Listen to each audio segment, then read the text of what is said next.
What are the traits of Taniguchi Koi and what bloodline are his Kohaku? So the bloodline, he's used a lot of Sakai blood in the past. Traits, fast growing, powerful bodies, great patterns, great skin, everything you want in them, really.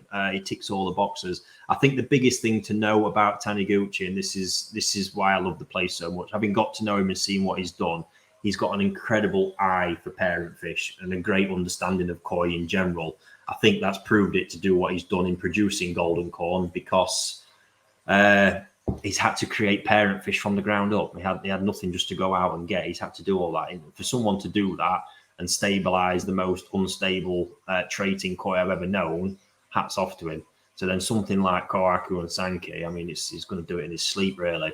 But he invests heavily in his parent fish from great lines, and he has some absolute bangers. You know, some of the stuff and fish he's shown me, we're talking, you know, all Japan winners, things like that. He spends the money on them. He knows what he's looking at. He understands bloodlines and gets a great mix.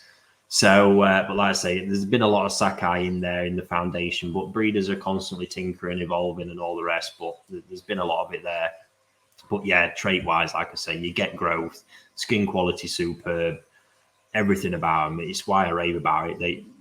The fish deliver, but on the big one, which is what gets me with this, it's what you get in the pattern. You know, I've been raving a lot about this just recently, and you know, where I'm saying, you know, on the smaller budgets, you might have to compromise on pattern. Taniguchi manages to seem to deliver it all at reasonable budgets. Just look at the patterns of them; they're absolutely insane.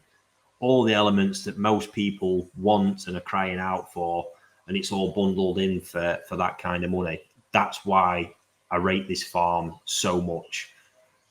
This just can't be done at that many other places at these price points. Don't get me wrong, other places have these fish, but delivering it all in at the price point, that's what I love. You know, Taniguchi is incredibly fair with that stuff, and his whole growing principle, you know, like I say, they'll be grown through till spring in the jumbo tosai at that point, you know, and some that make it through to Nisai. You're looking at that stage, what you'll have paid for it, just thinking you physically cannot go anywhere else and replicate getting that end fish you've got for the price you initially paid for it. So, like I say, not all perfect as with any koi, but yeah, I think this is a farm I'm just going to keep drumming into people, because for where everything's at, I believe it's one of the best pound for pound, best value for money farms out there, especially for Go Sankey and what everybody's looking for in Go Sankey as well. So